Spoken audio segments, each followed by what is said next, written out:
d'ouvrir ce conseil municipal. Vous excuserez ma voix un petit peu éraillée, mais j'ai beaucoup parlé depuis quelques temps de nos invités, et partant de là, j'ai les cordes vocales qui commencent à fatiguer. Avant de passer à l'ordre du jour, j'aimerais rappeler quand même que depuis le dernier conseil municipal où nous nous sommes vus, il s'est encore passé sur notre belle commune de Roquevert pas mal de belles choses, puisqu'on a eu une magnifique fête du sport. Donc je crois qu'il faut remercier l'élu qui est en charge du sport, notre ami Jean-François Guigou, et ses équipes bien évidemment, parce que les administratifs ont fait un énorme travail. On a vécu un grand moment, la fête de l'espace culturel Clément David, bien évidemment Monique avec toutes ses équipes, Christiane, ça a été quelque chose de merveilleux, et Jennifer, puisque c'est notre responsable des fêtes collectives, ou à Pont-à-Étoile, on s'est aussi bien amusé. Voilà, donc c'est une bonne chose que notre ville, que notre village, comme ça, rayonne, puisque pour avoir assisté à toutes ces manifestations, il y a des Roquevérois, mais pas que. On s'aperçoit qu'on a aussi, par la qualité de nos organisations, de nos manifestations, beaucoup de monde. Voilà, je tenais à le dire en préambule. Je comptais vous dire à la fin que jusqu'à la prochaine fois qu'on se revoit, il y aura encore d'autres moments festifs. Je préfère vous le dire maintenant, parce que si jamais j'ai plus de voix, ça serait dommage à un moment donné de ne pas vous rappeler qu'il va y avoir les fêtes motives, bien évidemment, à Roquevert et à la Source. Comme je suis dans la conférence des lieux, bien sûr, je connais le programme pour vous garantir qu'on va encore se régaler à Roquevert. Le 14 juillet, on n'oublie pas, avec un truc un peu particulier cette année, puisqu'on aura des combattants déguisés, costumés, qui vont venir à notre manifestation pour la libération de Roquevert, qui aura lieu le 21 août.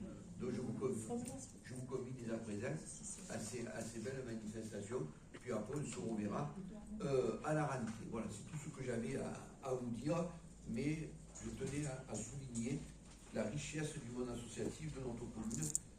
C'est important pour un village, on est beaucoup habillé, parce que vous le savez, aller de très nombreux endroits, les fêtes motives dans les autres villages, c'est pas nécessairement ce qui se passe chez nous. Voilà. Sans plus attendre, je vais procéder à l'appel nominal. Monsieur le Bénard présent, Madame Hélène Spinelli, présent. Monsieur Christian Olivier, présent. Madame Martine Meghe-Vitali, Monsieur Alain Gracia, présent. Madame Monique Ravel, présent. Monsieur Gilles Taloté, présent. Madame Linda Saniac-Benkirouane, présent. Monsieur René Bucois, du retard. Je prends sa procuration jusqu'à ce qu'il arrive. Madame Elisabeth Nesférialian. Oui, présent. Madame Éléonore Jaïd. Madame Catherine Fondolfi. Monsieur Jean Pugès. Monsieur Albert Pirotti. Monsieur Gérard Saguetto. Monsieur Emmanuel Gouvernan. Madame Laurence Fouriot-Calani. Madame Chantal Rizzo, pareil, un peu de retard. Hélène prend sa procuration jusqu'à son arrivée. Madame Jennifer Valory. Présente. Monsieur Jean-François Guigou. Madame Sandrine Gillet, procuration à Monsieur Jean-François Guigou. On en profite, c'est une absence pour maladie, pour souhaiter un bon rétablissement à son époux, notre ami Boula. Monsieur Amine Benelal. Présent. Monsieur Mathieu Bistagne. Présent. Madame Claire Navarro. Présent. Madame Sarah Bouchard, procuration à Monsieur Bouillet. Monsieur Ribouillet. Présent. Madame Lina Fricaire, procuration à Madame Navarro. Madame Josiane Picard, je l'ai vu arriver tout doucement. Et Madame Judith Dossemont a prévenu qu'elle aura un petit peu de retard. Ils n'ont pas donné de consigne, de procuration pour Madame Dossemont. Donc on va attendre tranquillement sa venue. On va désigner, bien sûr, le secrétaire de séance. Ça sera Mathieu pour un peu changer. On continue dans ce qui fonctionne. Mathieu, tu acceptes toujours le retard? Toujours. On t'en remercie. Vous avez une communication du PV de notre dernier conseil municipal du 13 mai 2024. Y a-t-il de remarques ou des précisions à apporter? Pas de précision à apporter. Je considère que ce procès verbal est adopté à l'unanimité. Je vous en remercie. Vous avez vu dans les dossiers qui vous ont été communiqués par nos services l'ensemble des décisions que j'ai été amené à prendre depuis le 13 mai 2024. Y a-t-il des précisions ou des commentaires à apporter? Madame Navarro. Moi, je voudrais juste une petite précision par rapport aux décisions concernant la demande de subvention pour la place de l'ancienne mairie. Là, on a eu eu en 2 conseils municipaux, on a trois décisions différentes. Oui. Et c'était pour savoir si c'est parce que vous n'avez pas eu la première subvention, vous redemandez, non, ou si elle est c'est des mêmes qui sont différentes. On essaie de récupérer le maximum. Pas forcément parce que vous avez annulé des décisions précédentes. C'est par rapport au Donc, au fur et à mesure, on met à jour avec nos partenaires financiers. Et bien évidemment, on cherche à avoir le maximum de subventions pour que ça coûte le moins cher possible. J'insiste. Il y en a 2 donc, qui concernent la même chose pour une aide à la Provence verte et la 3e concerne l'aide au développement local. Oui. C'est un cumul donc. Oui. D'accord, voilà. Je voulais savoir pour comprendre. D'autres précisions, d'autres commentaires? Gilles? Oui, je préfère le micro. Oui, je voudrais attirer l'attention du conseil municipal sur 2 décisions qui ont été prises par notre maire. La première, c'est le numéro 142. Il s'agit de la première application de la délibération que nous avons votée la dernière fois. Je vous avais plongé dans les délices de la fongibilité asymétrique et on en a la première concrétisation dans cette décision. Cette décision, je vous la détaille. Donc, on enlève 140 000 euros, 141 000 euros dans l'opération 75, l'opération Joseph Martina, et on l'affecte dans les bâtiments communaux, à hauteur de 100 000 euros, au cimetière communal à 20 000 euros et 21 000 euros pour le matériel informatique. Et donc, cette décision vous permet d'éviter de passer une décision modificative, c'est ce que je vous ai expliqué la dernière fois. Donc, bien sûr, les chiffres seront repris dans la prochaine décision, ça vous sera proposé. Donc, voilà, c'est le premier point. Il y a une seconde décision importante, c'est que nous avons contracté avec la Caisse régionale de crédit agricole notre emprunt pour cette année, donc il se monte à 400 000 euros. J'avoue que j'étais un peu déçu, je pensais qu'on obtiendrait un taux fixe de 3,50, si nous n'avons pu obtenir que 3,75. Alors que l'inflation, vous l'avez vu, se rapproche maintenant des 2%, on va peut-être obtenir moins de 2%. Alors c'est toujours pareil, il y a un effet cliquet, lorsque l'inflation remonte, les banques sont très frileuses et les taux d'intérêt remontent très vite. Et lorsque l'inflation redescend, malheureusement les taux des emprunts redescendent beaucoup plus lentement. Donc 3,75, je vous rappelle que l'an dernier, nous avions contracté à 4,10, donc c'est quand même une bonne nouvelle et cela va dans le bon sens. Voilà, monsieur le maire, les 2 éclairages que je voulais dire. Merci Gilles de ces précisions. D'autres précisions, d'autres commentaires? Je vous remercie. Les MAPA, vous avez une communication des marchés à la procédure adaptée que j'ai été amené de passer. Y a-t-il des précisions ou des commentaires? Monsieur Bouillet. Okay, concernant le numéro, concernant la société ACTR, vous avez modifié le nombre de prix. Oui, sur quel type de prix? Allez, tu peux répondre. Oui, c'est simplement, vous savez que quand on passe un marché à compte de commande, il y a un bordereau, le VPU, qui est fait pour le montant de cette passation. Donc, en cours, nous avons d'autres prix qui arrivent. Et chaque fois qu'il y a un nouveau prix, nous sommes obligés de prendre une décision pour l'inclure dans le VPU, le bordereau de prix unitaire. C'est quoi le nouveau prix? Je n'ai pas ça en tête. Tu l'as pas là? Non. Peut-être comment dire, on va me le souffler à l'oreille. Non, à l'occasion, à l'occasion. C'est pas de la cité. Voilà. D'accord. Ok, c'est le chantier qu'on a eu à Lascaux, où on a refait tout le mur, et pour la protection du mur, il nous fallait des poutres. Bien entendu, on n'avait pas dans le PPU les poutres, et après sur les revêtements de sol que l'on met dans certains endroits, on ne l'avait pas, donc on a pris aussi une décision. Merci. De rien. Donc, je passe à l'ordre du jour, si vous le voulez bien, avec une première délibération. Ah, pardon. Juste avant le début du conseil, on vous avait déjà posé la même question au dernier conseil concernant le droit de réponse sur le courrier Complètement. de Paris. Je vous avais dit que j'avais saisi mon avocat Oui. pour qu'il me dise ce que j'avais à faire. Il m'a dit que je n'avais pas à vous répondre, à vous donner le droit de parole. Donc, à nous répondre ou pas Non. donner de parole? Comme vous m'avez interrogé oralement, vous m'avez dit qu'est-ce que. Non, pas du tout. on On a fait. vous a Vous envoyé courrier. un courrier, monsieur. Oui. le maire. Et vous ne répondez pas? Vous m'aviez interrogé aussi oralement dans le cadre du conseil municipal. Oui. Donc, je vous réponds Vous oralement. demandez une réponse sur le courrier quand vous avez fait. Eh bien, donc je vous réponds ce soir. Vous m'avez envoyé un courrier. Vous m'avez ensuite interpellé un conseil municipal. Mais parce qu'un mois après, vous n'étiez pas répondu. Donc vous vous demandez où ça en était la réponse de notre Vous courrier. vous rappelez quand même de l'histoire. Vous vous rappelez quand même de l'histoire. Malheureusement pour vous, la lettre s'est perdue à la poste. Donc, partant de là, quand vous m'avez posé la question, je crois que c'était le 13 mai ou tout comme ça, je vous ai dit, j'ai contacté mes sachants et on va voir ce qu'ils me répondent. C'est ce que je vous ai dit le soir du conseil municipal. Comme je vous voyais ce soir et qui m'a répondu la semaine dernière, parce que lui c'est pas la poste avec aussi longtemps, il m'a dit monsieur le maire, par rapport à vos écrits, vous n'avez pas donné le droit de réponse. Je vous le dis ce soir. Mais si vous voulez que je vous réponde par écrit, Si on peut avoir un courrier officiel, merci. comme quoi on fait une réponse, comme quoi on n'aurait pas le droit de réponse par rapport aux écrits que j'ai faits au recueillement.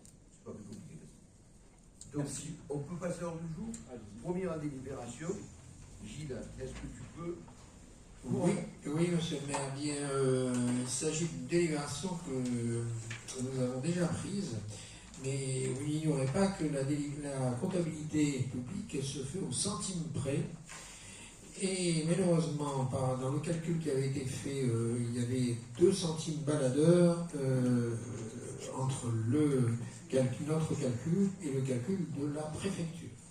Donc la trésorerie nous a très gentiment refusé le travail que nous avions fait.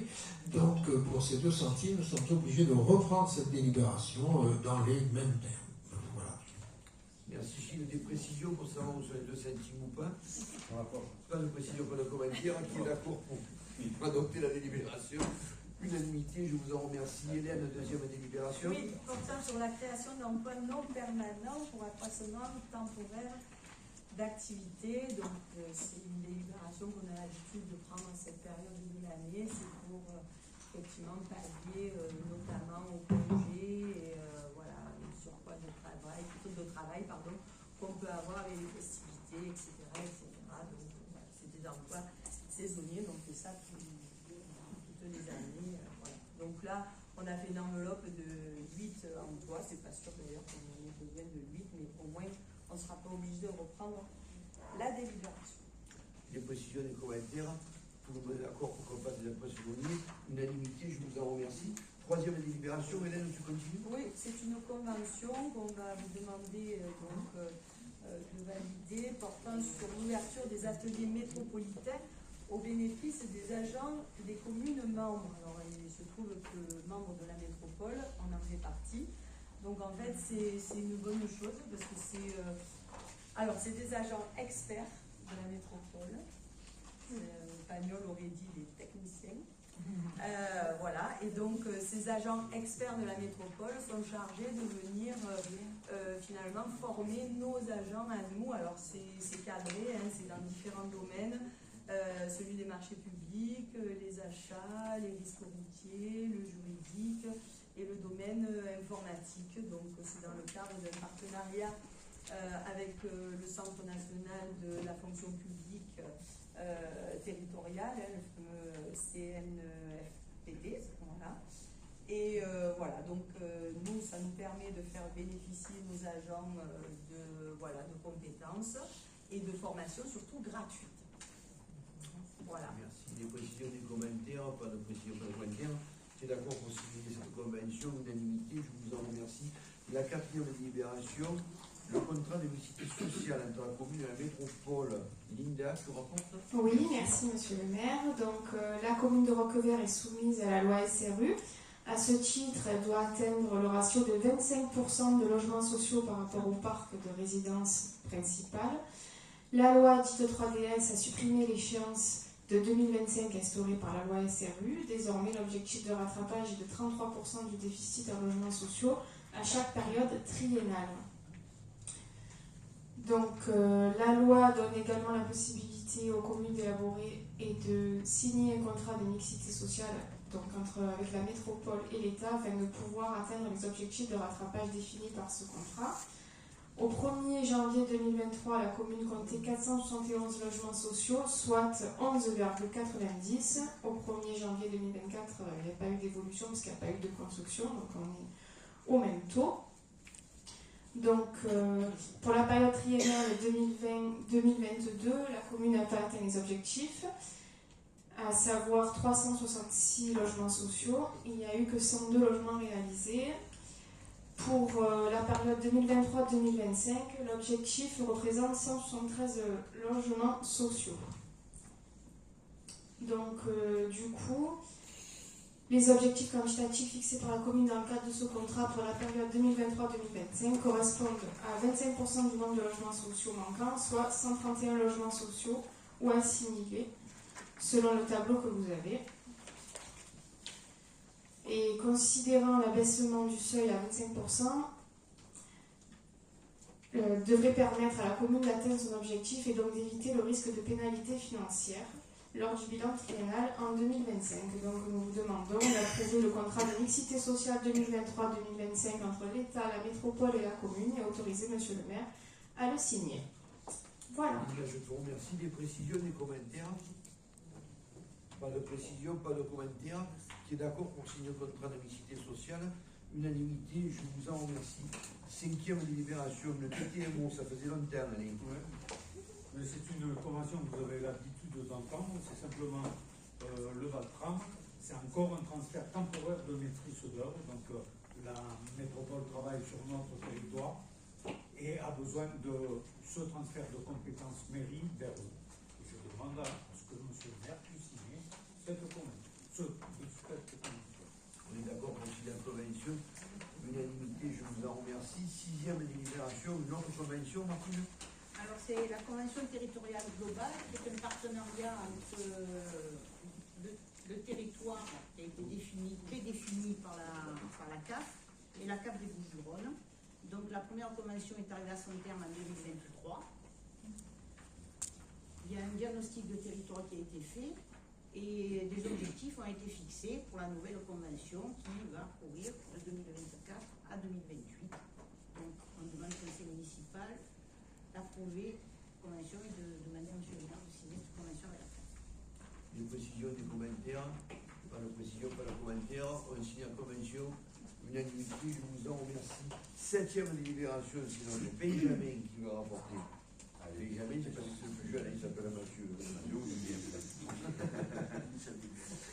Donc la 7e délibération concerne l'aliénation des portions de chemins ruraux et communaux.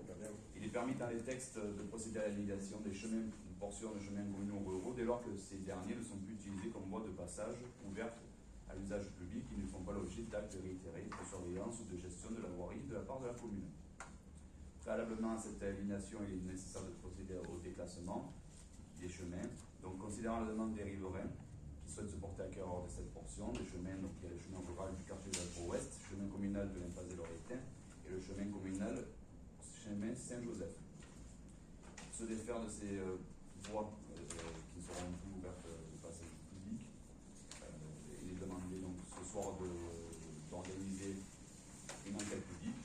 Et bien évidemment, issu de cette enquête publique, le commissaire enquêteur prendra une décision qu'on respectera. Voilà. Merci Mathieu. Des précisions, des commentaires? Pas de précision, pas de commentaires. Qui est d'accord pour organiser l'enquête publique? Unanimité, je vous en remercie.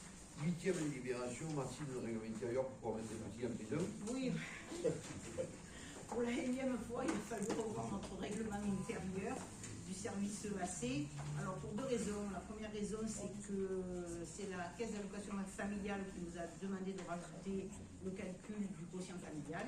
Donc pareil, dans le cadre de la convention territoriale globale, c'est-à-dire que la CAF nous contrôle même le règlement.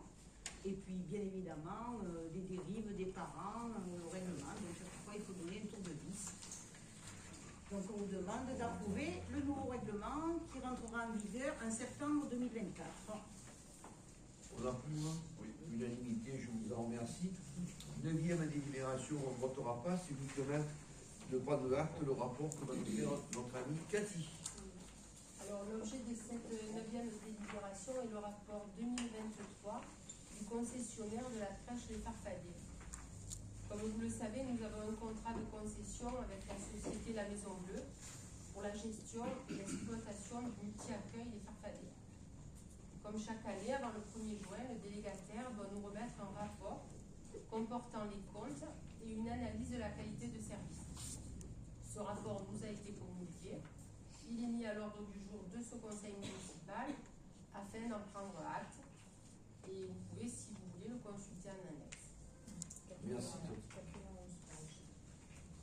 C'est vite vu. C'est une première Il est bien fait, il est agréable. Tout le monde a acté le rapport, on vote pas, on vote pas, je vous l'avais précisé. Ah oui, On prend acte. Alain, une 10e délibération concernant une convention. C'est encore une convention avec Ennetis. Une nouvelle antenne relais a été installée au sommet de la parcelle section DY numéro 9 à l'entrée du chemin de la Rouveyrole. Afin que le propriétaire de l'équipement ATC puisse la mettre en service, il est nécessaire de signer une convention de servitude avec Enedis pour le raccordement au réseau électrique de cette infrastructure. Et je demande à ce que M. le maire puisse signer cette convention. Précision des commentaires en valide, c'est des formalités administratives. 11e délibération, modification du tableau des effectifs de la commune, Hélène. Eh bien oui, tu as tout dit. Alors, on modifie parce que voilà, il y a eu, donc on va ouvrir un emploi d'attaché principal à temps complet parce que il est aujourd'hui de plus en plus, comment dire, il est important qu'on ait un véritable pôle financier parce que les finances, c'est quand même quelque chose de très important pour la commune. Donc, à la tête de ce pôle financier, effectivement, il y aura un emploi d'attaché principal parce qu'on a besoin de quelqu'un qui prenne vraiment en charge tout ce qui est budget, demande de subvention, surtout les marchés publics, bien sûr, j'allais le dire. Donc, voilà, ça correspond à un vrai besoin de la commune. Ensuite, on a un emploi d'adjoint administratif à temps complet, donc elle était à mi-temps, elle passe à temps complet. Ensuite, on a deux emplois d'adjoint technique à temps complet, donc un c'était pour remplacer la personne qui s'occupait de notre cimetière, donc on l'a fait. Et le deuxième, c'est on prévoit un départ à la retraite qui va arriver bientôt, donc on anticipe. Pour le mettre dans le tableau, et ensuite on a un emploi d'animateur principal première classe qui passe en CDI. Donc pour ces besoins, on remet à jour notre tableau. Ok pour modifier le tableau des effectifs de la commune, pas de problème, unanimité. Concernant la 12e délibération, on va dans un premier temps, avant de passer cette délibération, élire un nouveau secrétaire, un nouveau président de séance, puisque la délibération qui va être prise me concerne, et je dois donc quitter la salle. Je vous propose d'élire à main levée notre première adjointe, Madame Hélène Spinelli. Est-ce que tout le monde est d'accord? Vous vous abstenez, vous êtes d'accord? Unanimité pour l'élection de Madame Spinelli comme présidente de la séance. Je quitte donc la séance. Mais tu pars pas, Ça, c'est pas sûr. Alors, Il y a beaucoup qui m'attendent, je crois le coup. donc, je prends la présidence de ce conseil municipal pour la 12e délibération et je passe tout de suite la parole donc à notre rapporteur, Aline. Merci, Madame la Présidente. Alors, cette deuxième délibération, c'est la projection fonctionnelle accordée par la commune au maire en exercice de propos tenus par Madame Diane Arnold sur la page Facebook de Roquevert-la-Vie. C'est assez redondant parce qu'on a déjà passé la délibération le 25 mars dernier, donc vous vous en souvenez, c'est il y a 3 mois.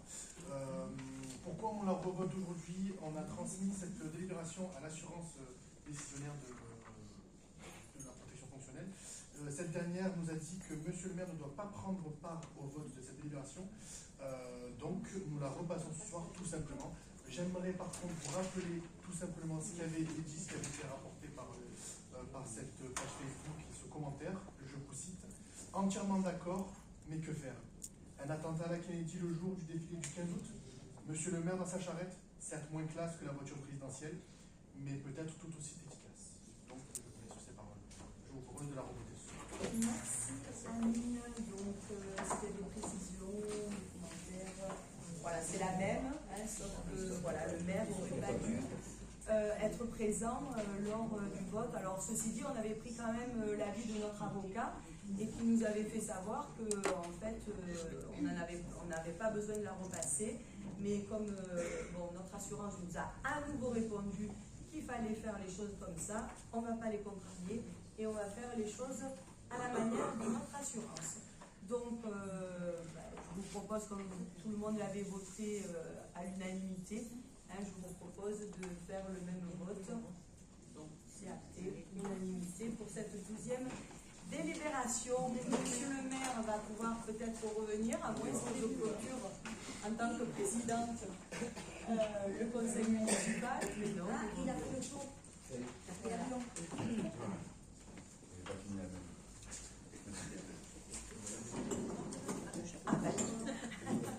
Nous venons de terminer, Judith.